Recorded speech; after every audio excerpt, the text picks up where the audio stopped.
Once a symbol of unity in a divided Cold War world, Yugoslavia stood as a bridge between East and West.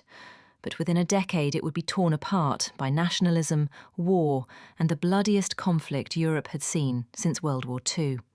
This is the story of how Yugoslavia fell apart. The story of Yugoslavia begins after the First World War, with the creation of the Kingdom of Serbs, Croats and Slovenes in 1918. After World War II, under the leadership of Josip Broz Tito, the Socialist Federal Republic of Yugoslavia was formed.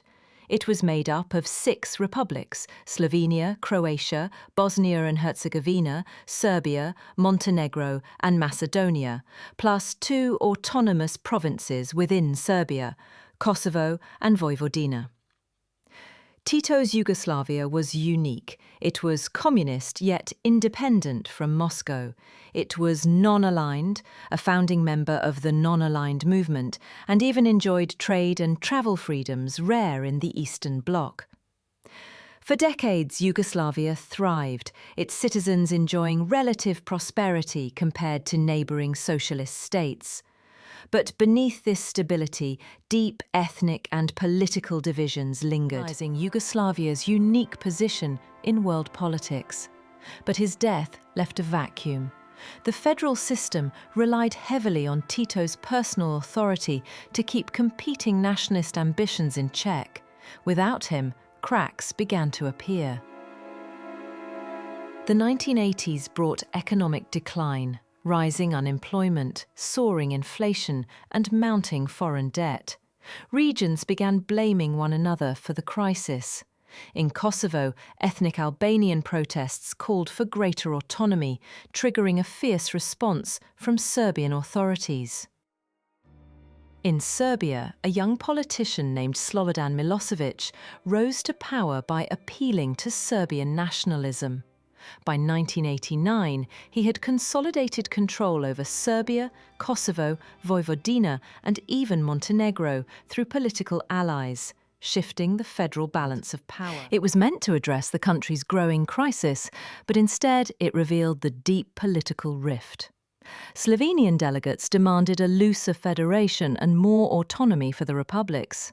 Serbian delegates, led by Milosevic, insisted on centralizing power. When no compromise was reached, the Slovenian and Croatian delegations walked out. It was a symbolic collapse of the one-party system and the first political step toward disintegration. Later, in 1990, Yugoslavia held its first multi-party elections in over 4 decades. Across the republics, nationalist parties won decisive victories. In Slovenia, Demos, a coalition favouring independence. In Croatia, the Croatian Democratic Union, led by Franjo Tudjman. In Bosnia, nationalist parties representing Bosniaks, Croats and Serbs each took their share of power. With communism gone, nationalism filled the void.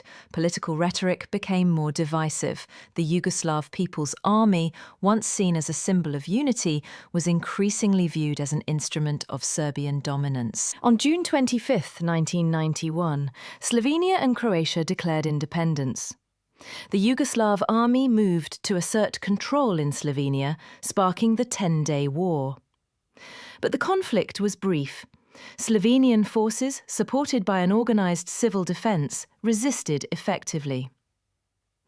The European community brokered the Brioni Agreement, ending the fighting and effectively granting Slovenia a peaceful exit from the federation. Independence was far bloodier for Croatia. The country had a significant Serb minority, concentrated in regions like Krajina. Supported by the Yugoslav army and paramilitaries, Croatian Serbs declared their own breakaway state, the Republic of Serbian Krajina. Fighting erupted in the summer of 1991. Vukovar, a Croatian city on the Danube, endured a brutal 3-month siege. Dubrovnik, a UNESCO World Heritage Site, was shelled despite its lack of military value. By early 1992, a UN-brokered ceasefire froze the front lines, leaving 1/3 of Croatia under rebel Serb control.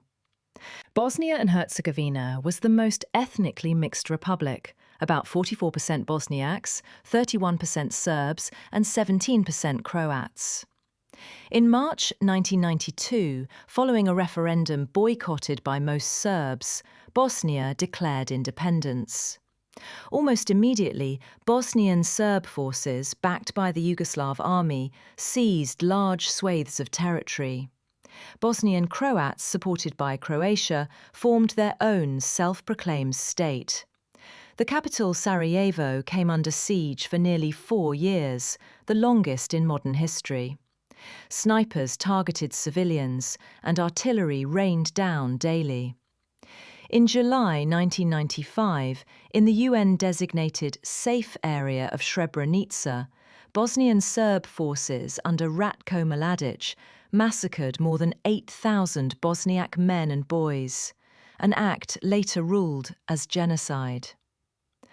The war ended in December 1995 with the US-brokered Dayton Agreement, which divided Bosnia into 2 entities: the Federation of Bosnia and Herzegovina and Republika Srpska. Macedonia took a different path. It declared independence in September 1991 and avoided war, though it faced a long-standing naming dispute with Greece that delayed international recognition. Montenegro, closely aligned with Serbia, remained part of the Federal Republic of Yugoslavia, the new state formed by Serbia and Montenegro in April 1992. In the late 1990s, tensions in Kosovo, a province with a majority ethnic Albanian population, erupted into armed conflict between Serbian forces and the Kosovo Liberation Army. Reports of atrocities against civilians drew NATO into the conflict. In March 1999, NATO launched a 78-day bombing campaign against Yugoslavia, forcing Milosevic to withdraw troops from Kosovo. In 2008, Kosovo declared independence, recognized by many Western countries, but still rejected by Serbia and several others. Today, the lands that once made up Yugoslavia are home to 7 independent states. While wars have ended, the legacy of the conflict still shapes politics, identity, and relationships across the Balkans. Yugoslavia's story is a warning that even in a country of shared history and culture, political ambition, economic hardship, and ethnic division can tear a nation apart.